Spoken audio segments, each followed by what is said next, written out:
என்றென்றும் வந்தடையும் தன்னகையும் இயேசுவே. எந்தனின் தாகம் தீர்க்கும் கண்ணகையும் இயேசுவே.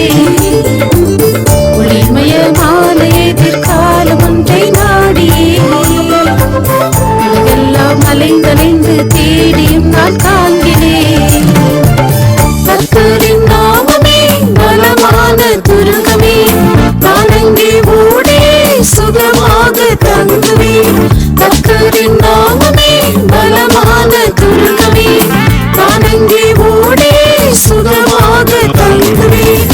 கர்த்தரின் செற்றின் கீழடைக்கலம் வந்ததால் நிறைவான ஆறுதல் பலனும்